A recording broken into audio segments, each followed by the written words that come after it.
Assalamualaikum warahmatullahi wabarakatuh. Selamat datang di otomatisasi tata kelola keuangan. Hari ini kita akan membahas tentang konsep dasar pengelolaan dana kas kecil. Petty cash atau kas kecil merupakan sejumlah dana perusahaan yang dibentuk khusus untuk membiayai pengeluaran yang jumlahnya bersifat rutin dan relatif kecil. Contohnya pembelian perlengkapan alat tulis kantor, pembayaran iuran kebersihan, serta pembayaran biaya pemeliharaan aset tetap perusahaan. Umumnya, dana kas kecil dikelola oleh bagian kesekretariatan atau bagian keuangan tingkat pemula.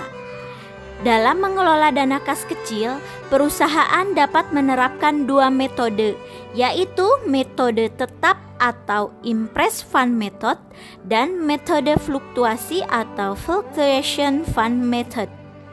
Pada metode tetap, jumlah dana kas kecil selalu tetap, sehingga setiap pengeluaran dana kas kecil tidak akan langsung dicatat, tetapi hanya dikumpulkan bukti-bukti transaksi pengeluarannya saja.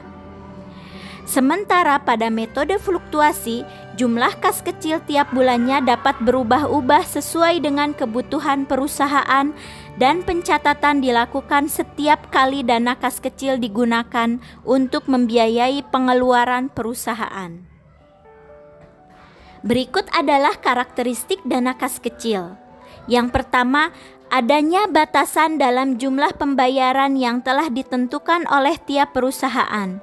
Contohnya, dana kas kecil digunakan untuk membiayai pengeluaran di bawah 5 juta rupiah. Yang kedua, digunakan untuk mendanai transaksi dengan nominal relatif kecil yang bersifat harian dan rutin. Contohnya, pembelian alat tulis kantor, pembayaran konsumsi rapat, dan pembayaran iuran pemeliharaan kantor. Yang ketiga, kas kecil disimpan pada tempat khusus berupa kotak kecil yang biasa disebut dengan cash box atau di dalam amplop. Yang keempat, penanganan kas kecil dilakukan oleh seorang petugas keuangan atau junior cashier atau sekretaris.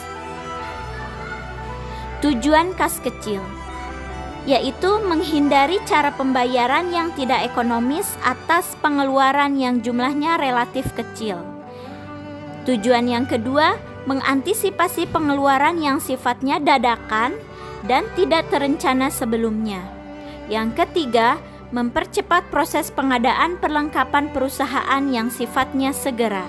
Dan yang keempat, meringankan beban staf atau karyawan dalam memberikan pelayanan secara maksimal kepada pelanggan dan relasi bisnis pimpinan. Berikut adalah pihak-pihak yang terlibat pada dana kas kecil. Yang pertama di bagian utang, kemudian ada bagian kasa, yang ketiga ada bagian jurnal dan laporan, dan tentunya pemegang dana kas kecil atau sekretaris. Prosedur pengajuan dana kas kecil.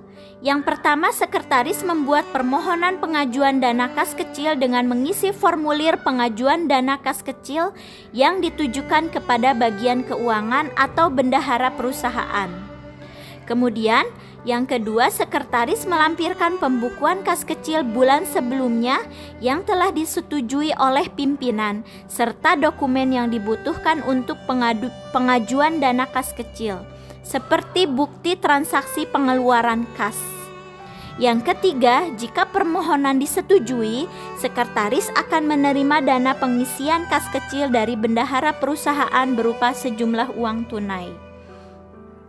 Yang keempat, sekretaris mencatat penerimaan dana tersebut ke dalam bukti kas masuk, kemudian menandatanganinya dan disetujui oleh pimpinan serta dilampiri dengan fotokopi cek jika menggunakan cek.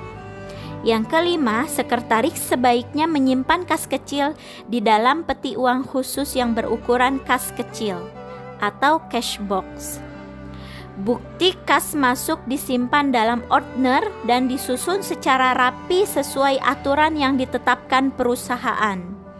Yang ketujuh, sekretaris dapat mengeluarkan dana kas kecil sesuai dengan keperluan perusahaan. Segala pengeluaran harus disertai dengan bukti-bukti transaksi yang valid seperti kwitansi, nota, faktur, dan sebagainya. Yang kedelapan, setiap terjadi pengeluaran, sekretaris harus mencatat pengeluaran tersebut ke dalam bukti kas keluar. Setelah itu, satukan bukti kas keluar tersebut dan beri nomor urut bukti berdasarkan tanggal. Dan yang kesembilan, setelah jumlah dana pada kas kecil atau uang tunai telah menipis atau mencapai limit, sekretaris dapat melakukan prosedur pengajuan uang tunai kepada bagian keuangan atau bendahara perusahaan kembali. Yaitu prosedur pengajuan dana kas kecil. Selanjutnya, formulir pengajuan dana kas kecil. Contoh formulir pengajuan dana kas kecil adalah seperti ini.